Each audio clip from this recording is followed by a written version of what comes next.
Vidéo de fabrication d'une antenne type ruban militaire, donc avec un ruban métrique de 13 mm de largeur, 2 mètres de long, ça on s'en fout, on va le couper, donc vous en prenez un, vous le coupez, donc la verticale comme ça, elle a fait 45 cm, donc ça permet de couvrir tout ce qui est VHF normal, donc la bande des 2 mètres, la bande des 70 cm, la bande des 23 cm, donc 800 mégas, 400 mégas, le 225-400 il le fait aussi, donc tout ce qui est aéronautique UHF, c'est possible.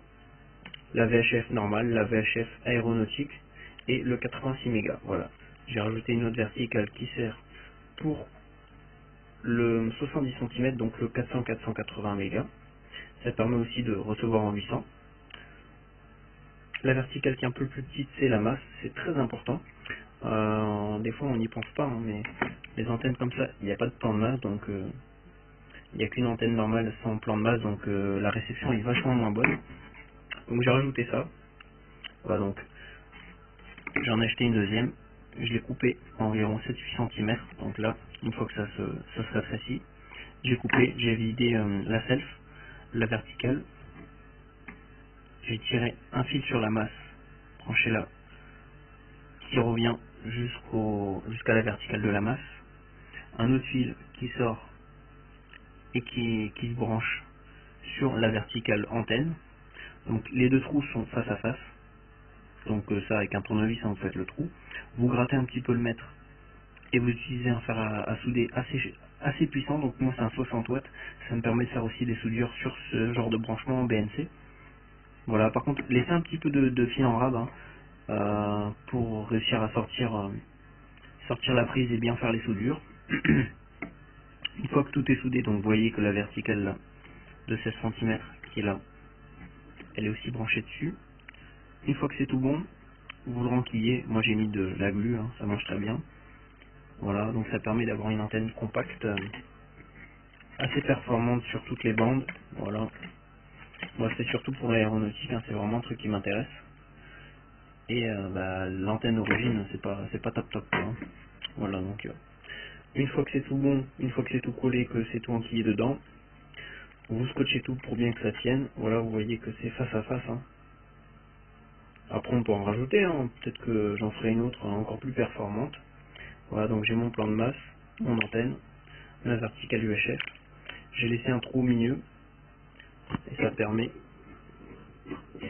vous voyez, dès qu'on prend, on peut le plier, on peut le mettre dedans. Si j'y arrive, voilà. On peut même mettre le deuxième. Attendez, c'est un petit peu galère.